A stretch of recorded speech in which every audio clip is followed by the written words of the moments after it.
What's happening, YouTube family, and all my hard rock and heavy metal brothers and sisters out there? This is going to be a new series I'm doing. I'm going to take a look back at the 80s, the heyday, in my opinion, of heavy metal, and basically take year by year and find what I would consider to be the greatest metal song of that year.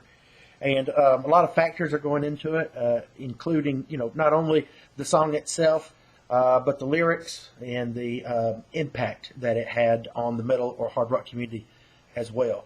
And so I think you could look at every year, and certainly there would be multiple songs that you could pick.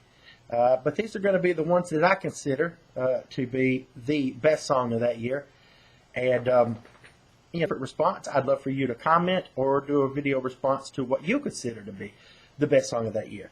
But let's get right into it. I don't want to make these videos very long, and so I'm going to get right into 1980. So, man, if you look at 1980, what a huge year for hard rock and heavy metal. We are on the precipice, right before the thrash wave hits in, say, 83 and onwards. And you've got some bands out there doing proto-thrash, and you've still got your hard rock bands out there. And then you've got a lot of bands that kind of muddy the water between hard rock and heavy metal. You've got the new wave of British heavy metal hitting, bands like Iron Maiden and I believe Diamond Head's Lightning to the Nations come out in 80. And so just a lot. And punk was still going on. You had some great punk albums come out in 80.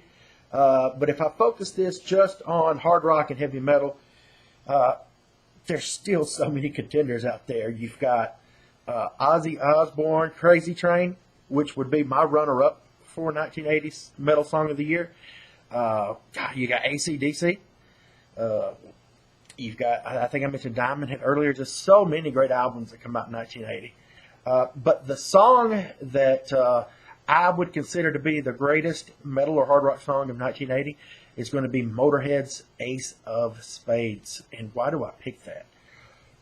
There are so many, not only heavy metal and thrash type bands that owe a lot to the inspiration from Motorhead, but also just your hard rock and punk as well. I mean, if you take a look, Motorhead blended all of those elements: blues rock, proto thrash, speed metal, and of course just good old rock and roll and punk, and to form this sound that defined not only Motorhead but so many bands that followed Motorhead.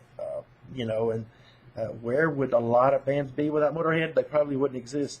And the impact of that song, of course, it's one of those songs that launched a lot of bands. A lot of bands came out, informed and learned Ace of Spades as one of the early songs that they would learn on guitar or bass.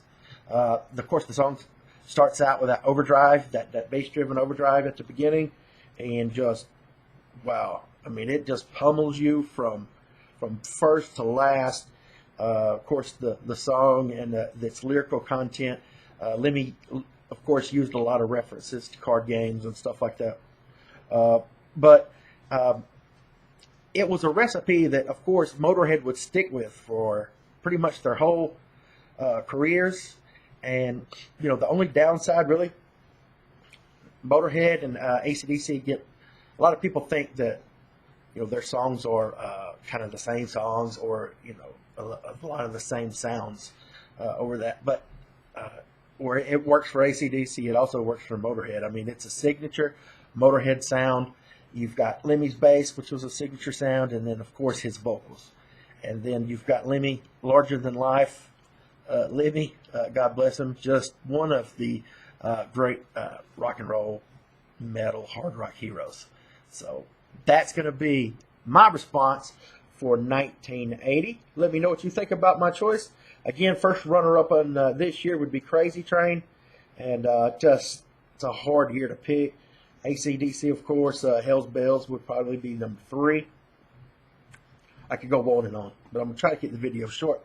So 1980 belonged to Motorhead and their song Ace of Spades.